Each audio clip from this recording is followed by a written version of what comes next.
Integritetin, jetën dhe shëndetin e personave të tjerë që do mbërëshin pyetje apo dhe dëshmitarëve të vërtetë. Kishte mundësi i kërkuesi që ta dinte që kishte një hetim në lidhje me të gjithë këtë informacion? Në këtë rast kemi të bëjmë dhe me një anë subjektive të vetë pra shtetasut apo dhe gazetarit, duke qenë se është gazeta i vjetë kronike që e përmend. Ka pasur të gjithë eksperiencën dhe informacionin e duhet për të shmuar çfarë lloj informacioni disponon dhe çfarë e punojnë bombe disponon në dorët e tij. E përmenda edhe më parë gjatë pyetjeve që u bëra mbrojtjes, kemi pasur edhe raste të tjera kur gazetarët të njëjtë nitej të hetimit, që quhen pra të kroniku se kanë patur në dorë informacione të tilla dhe kanë ardhur ne kanë kontaktuar. Ky informacion është i vërtetë dhe mundem ta publikoj ju prish punën atë. E thënë terma shumë. Ekziston si detyrim ligjor, kë mund të na citoni dispozitën ligjore, pra jemi në kushtet e kundërligjshmërisë, nëse ai nuk vjen ta konfirmoj me ju këtë gjë, pra jemi në kushtet e praktikës, thjesht një praktik apo kemi detyrim ligjor që nuk është zbatuar? Nuk po flasim për detyrim ligjor zënë. Në këtë shpërtarë janë sot, nuk ka kasu udhërim ligjor, po ka për një detyrim etik. Balanci që u përmend shpesh në mbërtë, në mjet të ruajtjes së etikës, të ruajtjes së burimit, që ne nuk kërkojmë burimi. Në fakt ne kërkojmë, po nëse është pasur videon, burimit lëkund gazetares apo ruajtjes së interesit publik dhe cëmimit. Për cënim të etikës, mund të ketë veprime nga ana e prokurorisë në të drejtim? Jo, zënja kryetare, nuk i kemi ato atribute, mund të tjeku një gazetar dhe apo ndonjë entitet tjetër, shtetëror pushtetuesën, po ne se kemi. Ne e përmë vetëm rritën në profesioni që po mund të si.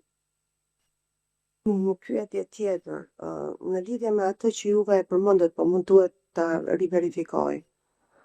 Ju thatë që keni bërë përpjekje të tjera, të cilat për shkak të sekretit hetimor nuk i bëni publike në këtë gjykim të paktën. Pra ju pranoni që ekziston një detyrim që në fakt shkuarja te gazetari është mjet i fundit? Unë nuk po pranoj zërin kryetari që ky është një detyrim. Kjo është një metodë taktike hetimore që varet nga rrethanat e hetimit, sepse ka raste mund të kesh tot si të bindur ti si prokuror që nga typ nuk ka mirë rrugë dhe kalon në këtë që luaj quan. Thëtëni shumë inspektive për i fundit. Po për ne ai mund të ketë veprim fare detyruesor. Pra gjithçka varet nga praktika e tij dhe nuk kemi ndonjë detyrim për hapat e ndjekur në rastin e gjithë. Por, e thash më parë, ne të dy nuk kemi qenë pra prokurorët e shërsës. Në këtë moment, flas duke përfaqësuar dhe personat e tjerë që kanë hetuar të personit e lartë, patjetër që janë ndjekur hapat e parë. Pra, janë bërë dhe verifikimet dhe konfirmimet për hedhje fillesare të informacionit dhe më pas janë kaluar në veprimet procedurale që kanë kulmuar në kontroll dhe sekuestër. Thjesht për ta sqaruar dhe për ta fiksuar. Ju thoni që nuk keni qenë prokurorët e parë, po ju jepni garanci që janë bërë si hapa. Jap garanci sepse kemi dosjen. Kemi dosjen. Kështu që ajo pjesa është pa vlerë.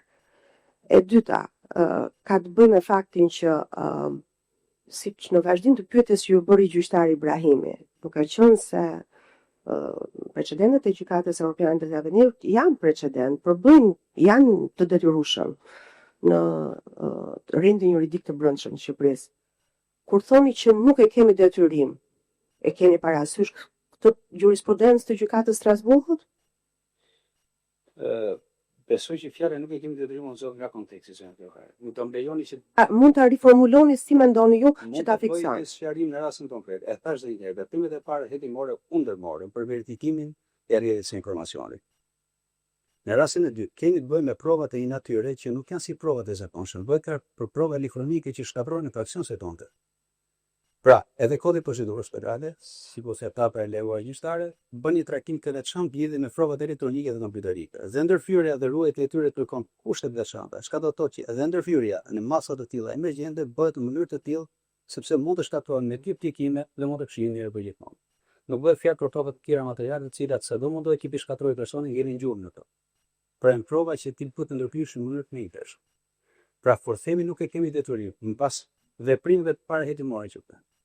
Duke respektuar gjithmonë dhe vendimet e konventet evropiane. Dhe ato ndërkombëtare kaluam në vërtetë të tjera. Pra, patjetër që është detyrim, por detyrim në taktikën dhe metodën e hetimit. Kushtet. në kuptimin e detyrimit ligjor që ti shkon përpara e zaronca mjet të tjera, është bërë ai.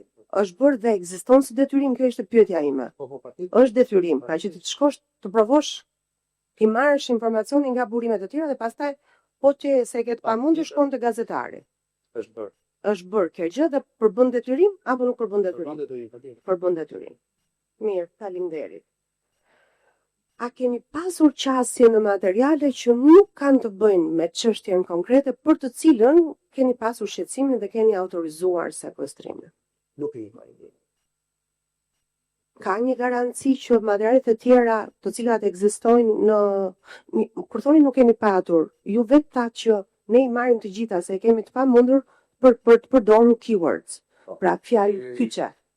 Pra kur them, po e riformuloj unë pyetjen, meqense jemi kështu në një ritëm shumë të shpejtë.